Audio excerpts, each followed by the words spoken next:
The empty canvas. The morning light filtered through the grimy window of apartment 4C, casting long shadows across the bare wooden floor.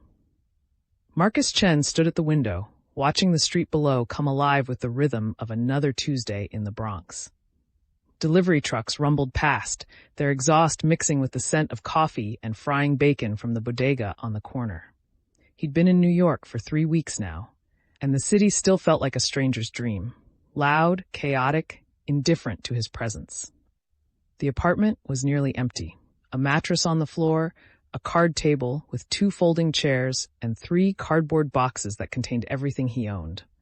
On the table sat his sketchbook, open to a half-finished drawing of the view from this window.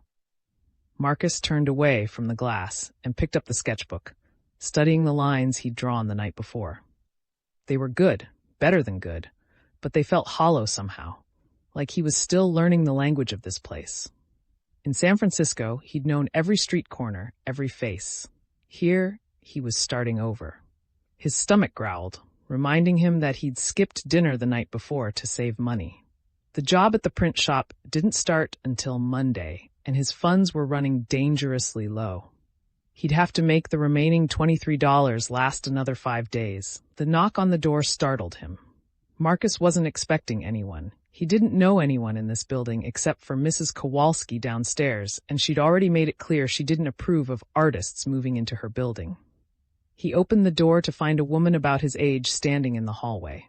She was tall and striking, with rich brown skin and natural hair pulled back with a colorful scarf. She wore paint-splattered overalls over a yellow turtleneck and carried a covered dish that smelled like heaven. "You must be the new tenant," she said, her voice warm and confident. "I'm Diane Washington from 4F. Saw you moving in last week, but figured I'd give you time to settle before I came bothering you." She held out the dish. "Made too much gumbo last night, seemed ashamed to let it go to waste." Marcus took the dish, caught off guard by the gesture. "Thank you. I'm Marcus Chen." "Chinese?" she asked, tilting her head with genuine curiosity. "Half. My mother's from Hong Kong. Father was from here. Brooklyn, actually. He passed when I was young." Diane nodded, her expression softening. "I'm sorry. And welcome to the building, Marcus Chen. Fair warning, the radiator clanks like a ghost is trying to break out. The hot water is a myth between 6 and 8 a.m., and Mrs. Kowalski will complain about everything you do, but the rent's cheap, and the neighbors are mostly decent." She glanced past him into the sparse apartment, her eyes landing on the sketchbook. "You an artist?" "Trying to be," Marcus said, suddenly self-conscious. "Aren't we all?" Diane said with a knowing smile. "I paint. Well, I paint and I work at Woolworth's to pay for the paint. That's the deal we make, right? Soul versus survival." Marcus found himself smiling back. "Something like that." "Listen," Diane said. "There's a gallery opening Friday night in the village. Small place, but they showcase new artists. Free wine, free cheese, and you might make some connections. You should come. I'm showing 2 pieces." "I don't really have anything ready to show," Marcus began, but Diane waved her hand dismissively. "Just come to look then. Network. Artists need to know other artists, Marcus. This city will eat you alive if you try to go it alone." After she left, Marcus sat at the card table and ate the gumbo, which was the best thing he'd tasted since arriving in New York. He studied his sketchbook while he ate, wondering if Diane was right. He'd always been a solitary person, content to work alone. But maybe that was part of what felt hollow about his recent work. He'd been drawing buildings and streets without understanding the people who gave them life. That afternoon, Marcus walked. He'd learned that walking was free, and the city revealed itself differently on foot. He headed south, letting his feet carry him through neighborhoods that shifted and changed every few blocks. Spanish voices gave way to Italian, then to something else entirely. The architecture transformed, brownstones to tenements to warehouse conversions. He ended up in a neighborhood he didn't recognize, somewhere near the waterfront. The streets here were quieter, industrial. A few blocks ahead, he spotted a crowd gathered in front of what looked like an abandoned factory. Curious, he moved closer. The building's ground floor had been converted into a makeshift gallery space. Large windows revealed white walls covered with paintings, sculptures, and installations. A hand-painted sign read, Nexus Collective, art for the people, by the people. Marcus stepped inside. The space was raw and unfinished. Exposed brick, concrete floors, pipes running along the ceiling, but someone had transformed it into something alive. The art on the walls was bold, political, angry in places. One large canvas showed a city street fractured into geometric shapes, each piece reflecting a different perspective of the same scene. Another was a collage of newspaper clippings and photographs, documenting what looked like a protest march. First time here? Marcus turned to find a man watching him. He was older, maybe 50, with graying hair pulled back in a ponytail and sharp, intelligent eyes behind wire-rimmed glasses. He wore a denim shirt and had the weathered look of someone who'd seen the city change over decades. "Yeah," Marcus said. "I was just walking by. Best way to find this place." The man said, extending his hand. "I'm Robert Castellano. I run the collective with a few other artists. You paint? Draw, mostly. Some painting. You any good?" The directness of the question caught Marcus off guard. "I think so. I hope so." Robert laughed. "Honest answer. Most people either tell me they're the next Picasso, or they get all modest and self-deprecating. You got work, I can see?" Marcus hesitated, thinking of his sketchbook back at the apartment. "Nothing with me." "Bring something by next week. Tuesday nights we do open critiques. It's brutal but fair. You'll learn more in 2 hours here than in a year of art school."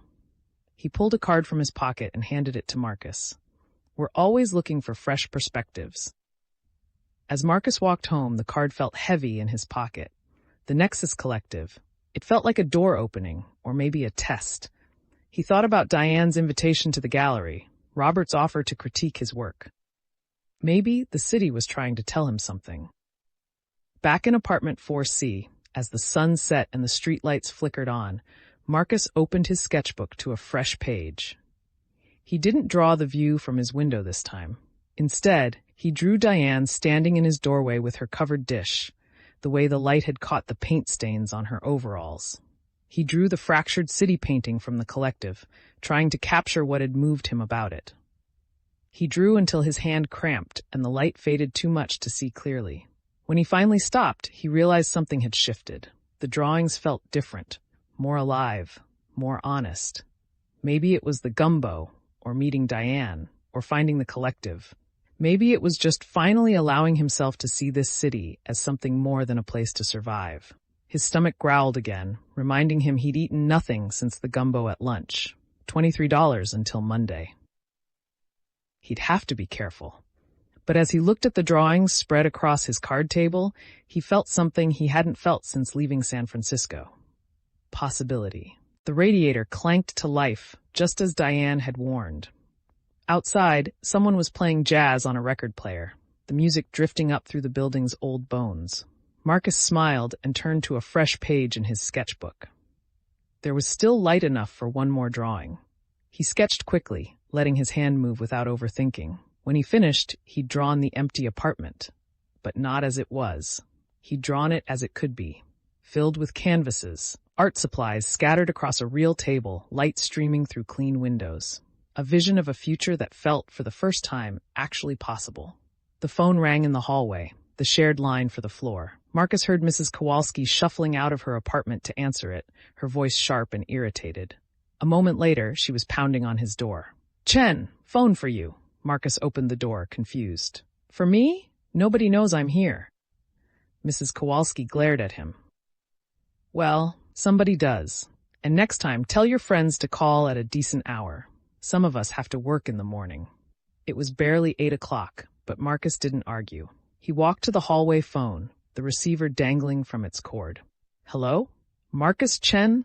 The voice was unfamiliar, male with a slight accent he couldn't place. "Yes? My name is Vincent Zhao. I knew your father.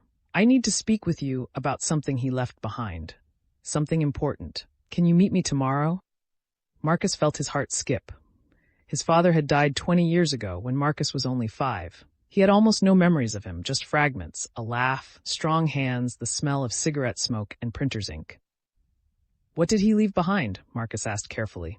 "Not something I can discuss on the phone. Tomorrow, noon at the Red Dragon restaurant in Chinatown. You know it?" "I can find it." "Good. Come alone, Marcus. This is family business." The line went dead before Marcus could ask anything else. He stood in the hallway, listening to the dial tone, his mind racing. Family business. He didn't have family, not anymore. His mother had passed 3 years ago, and there were no siblings, no aunts or uncles he knew about. But someone knew about his father. Someone who had tracked him down in a city of millions, in an apartment he'd only lived in for 3 weeks. Marcus hung up the phone and returned to his apartment, locking the door behind him. He looked at his drawings spread across the table, at the vision of the future he'd just sketched. Suddenly, the empty apartment felt less like a beginning and more like a question mark. He had $23, a job starting Monday, and now a mysterious meeting with a stranger who claimed to know his father. The city that had seemed full of possibility a few minutes ago now felt full of something else entirely. Marcus sat at his card table and opened his sketchbook again, but his hand wouldn't move. Outside, the jazz had stopped, replaced by the sounds of the city settling into night, sirens in the distance, voices arguing in Spanish, the endless rumble of traffic. He thought about his father, about the few stories his mother had told him. A printer by trade, an artist by passion. A man who died too young, in circumstances his mother had never fully explained. Just an accident, she'd always said, her face closing down whenever he pressed for details. But now someone was calling, saying there was something left behind. Something important. Marcus looked at the phone number on Robert's card, then at the empty space where Diane's gumbo dish sat, scraped clean. 2 doors opening on the same day, and now a third, one that led backward instead of forward. He wouldn't sleep much tonight. Tomorrow, he'd find the Red Dragon restaurant. Tomorrow, he'd learn what Vincent Zhao wanted to tell him about a father he barely remembered. But tonight, in this nearly empty apartment, in a city that still felt like a stranger, Marcus Chen drew. He drew his father's hands, the only part of him he clearly remembered, and wondered what secrets they might have held. Thanks for watching our stories. Don't forget to like and subscribe for more epic adventures. Thanks for watching our stories. Don't forget to like and subscribe for more epic adventures.